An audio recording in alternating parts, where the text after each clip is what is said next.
Assalamualaikum warahmatullahi wabarakatuh. Alhamdulillahirabbil wa bihi nasta'in ala umuri dunya waddin wassalatu wassalamu ala asrofil anbiya wal mursalin wa ala alihi wa sahbihi ajmain.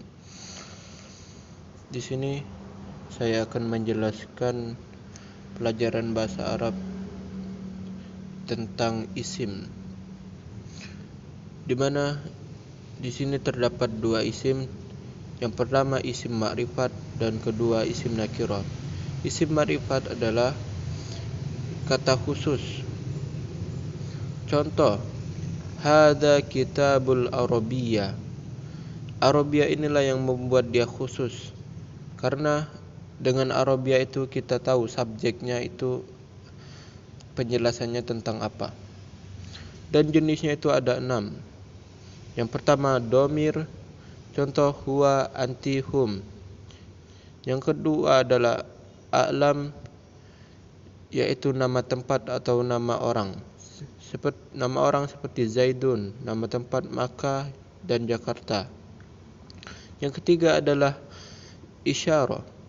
Isyarah adalah contohnya seperti hadza, hatani, ulaika.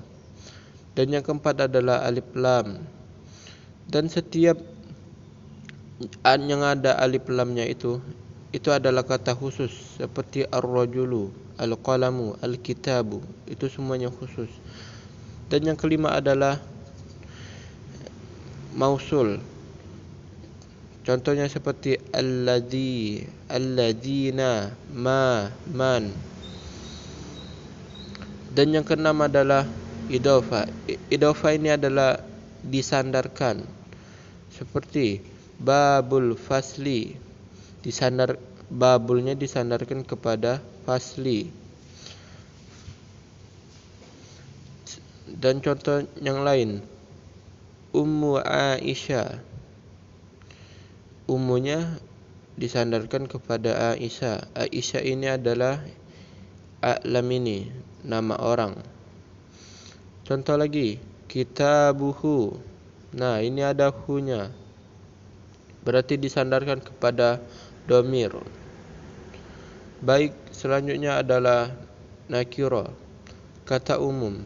Contoh, hadza kitabun. Nah, di sini tidak ada Arabianya, maka daripada itu maknanya umum, kitab. Kita belum tahu kitab itu bahasa Inggris atau bahasa Arab atau bahasa Jepang lah. Secara singkat, isim nakirah adalah semua kata yang tidak termasuk pada 4 jenis makrifat. Yang pertama domir, kedua a'lam, ketiga isyarah, dan keempat mausul. Dan tidak berimbuhan alif lam, jadi dia tidak ada alif lamnya. Dan tidak pula diidhofakan, jadi dia tidak diidhofakan, dia berdiri sendiri. Maka daripada itu maknanya masih umum. Oke.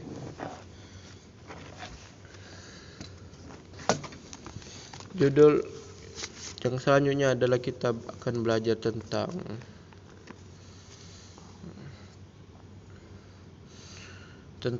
ghairu munsharif dan munsharif.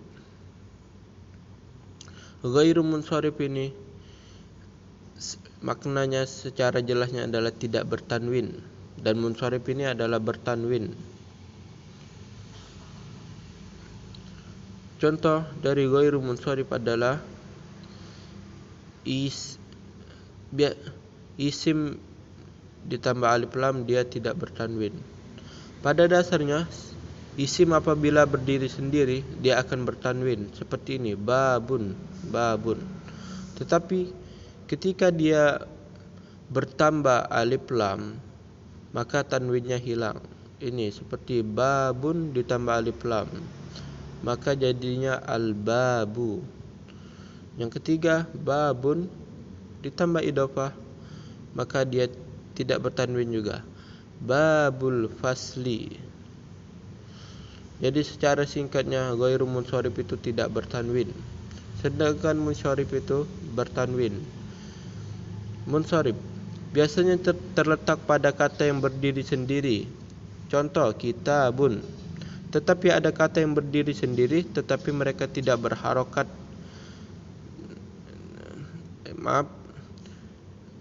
Tetapi ada kata yang berdiri sendiri tetapi mereka tidak boleh bertanwin seperti Ibrahima, Isa, dan tidak boleh berharokat kasrah. Jadi tidak boleh berharokat kasrah. Seperti contoh Ibrahima ini. Ini di dalam Al-Qur'annya ada huruf fi. Maka dari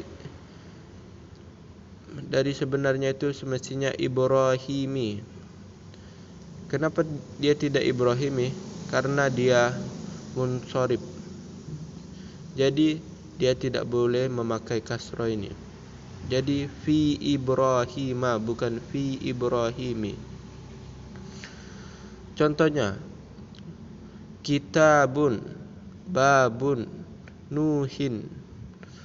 Nah, jadi ghairu munsharif itu kebanyakan berdiri sendiri. Maka daripada itu dia bertanwin. Isim yang tidak boleh bertanwin.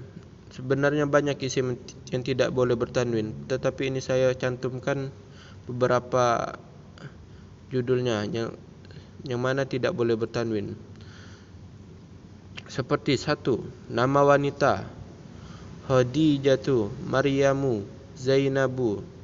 Nah, jadi nama wanita itu tidak boleh bertanwin kecuali yang tersusun dari 3 huruf seperti Hindun. Nah, dia bertanwin Hindun. Yang kedua adalah nama laki-laki yang berakhiran ta marbutha, Maisaratu. Yang ketiga adalah nama non-Arab, Ibrahima, Ishaq. Lagi-lagi kecuali yang tersusun dari 3 huruf seperti Nuhun. Jadi yang tersusun dari 3 huruf dia bertanwin Nuhun. Yang keempat adalah nama diakhiri alif nun seperti Usmanu, Sulaimanu. Dan yang kelima adalah nama yang mengikuti fiil Yaridu, Ahmadu. Dan yang keenam adalah nama yang mengikuti fu'al yang mengikuti wazan fu'al seperti Umaru. Dan yang berikutnya adalah kata sifat yang mengikuti wazan fa'lanun seperti Atsyanu. Sebenarnya masih banyak yang lain-lainnya, tetapi saya mencantumkan 7 dulu. Dan pelajaran selanjutnya adalah tentang mu'rab wal mabni.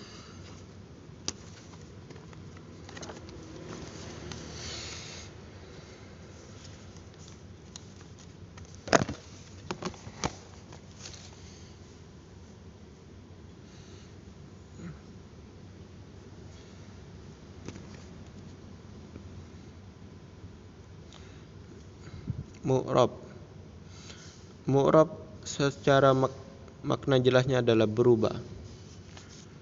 Kata yang bisa berubah akhirnya sesuai kedudukannya. Contoh, Allahu, Allahi, Allaha. Jadi ini berubah-berubah. Ada yang hu, ada yang hi, ada yang ha. Mu'rab terbagi 2. Perubahan harokat seperti yang barusan kita contohkan tadi. Dan yang kedua adalah perubahan huruf. Seperti Ja'a muslimuna. Nah, jadi ini hurufnya yang berubah. Di sini ada wawnya. Dan contoh selanjutnya adalah Ja'a muslimani. Lagi-lagi di sini adalah yang berubahnya adalah hurufnya, bukan harokatnya. Dia berubah jadi hurufnya ditambah anun. Sedangkan yang ini waw nun. Dan yang selanjutnya adalah mabni, tetap. Kata yang tidak akan berubah selamanya. Contoh, kata-kata yang mabni yang tidak akan berubah selamanya adalah isim isyarah. Seperti hadihi, hada, tilka, dan lain-lain. Yang kedua adalah domir. Huwa, huma, hum, hiya. Dia akan tetap huwa, tidak akan berubah. Hui, huwu, tidak akan berubah seperti itu. Selamanya dia akan jadi huwa. Dan selanjutnya adalah isim mausul. seperti ma, alladhi, allati, allatani dan lain-lain. Dia tidak akan pernah berubah jadi alladzu, allaza, tidak akan. Dia tetap alladhi. Mungkin cukup sekian penjelasan saya tentang isim ma'rifah dan nakirah, dan tentang ghairu munsharif dan munsharif, dan yang terakhir adalah tentang mu'rab dan mabni. Saya mohon maaf karena banyak kesalahan dan kekurangan. Saya akhiri. Wassalamualaikum warahmatullahi wabarakatuh.